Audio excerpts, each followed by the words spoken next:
పేదోళ్ళు మరి మేము చాలా ఆప్షన్ అది కరెక్టే మేడం. మీరు ఎక్కడ వెళ్ళాలి మరి మేము తీసుకున్న తర్వాత అదే మేడం, ఇంత పెద్ద హాస్పిటల్లో ఇంటిలేటర్ లేకుండా ఎట్లా ఉంటది మరి? వెళ్ళి చూడండి. అదే మేడం, మరి పేదోళ్ళు ఎక్కడ వెళ్ళాలి మీరే చెప్పండి. అయితే ఏం దొరకట్లేదు. మేము అన్ని ఇప్పుడు అపోలో వెళ్ళాము, ఎక్కడ వెళ్ళినా ఇదే రీజన్ చెప్తున్నారు.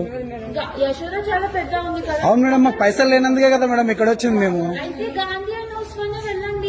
అక్కడ ట్రీట్మెంట్ సరిగా లేదని ఇక్కడ నిమ్స్ లో మంచిగా ఉందని వచ్చినాం మేము.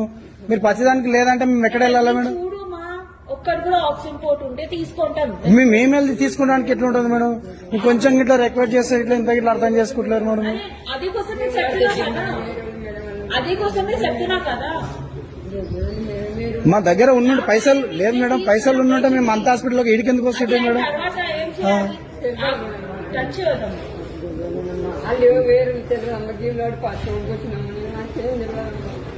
దూరంకి వెళ్ళి వచ్చినా మేడం, కొంచెం రిక్వెస్ట్ చేసినా కానీ మీరు చెప్తున్నాండి. ఆక్సిజన్ పోర్ట్ లేదు ఇప్పుడు.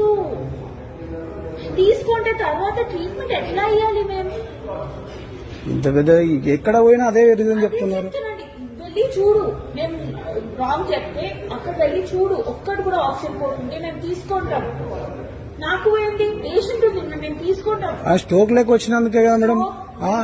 స్ట్రోక్ లేదు, అబ్డామినల్ పెయిన్ ఉంది. అదే మేడం, మరి మాకు తెలియకనే కల్వకుర్తి నుంచి తీసుకొచ్చినాం అన్న, ఇక్కడ నుంచి కాదు. అక్కడ వస్తే నిమ్స్కి వెళ్ళడానికి పంపించారు మరి మేడం. మాకు నియర్ 100 అట్లీస్ట్ 45 minutes అయింది. మేము పేషెంట్ కి చూసినాం. అది తర్వాత కూడా చెప్పిన నా దగ్గర ఆక్సిజన్ పోర్ట్ ఏం లేదు. ఎప్పుడు చెప్పిన తర్వాత నువ్వు ఇక్కడ నుంచి అక్కడ వెళ్తున్నావు అయితే మేము ఏం చేయాలి చెప్పండి?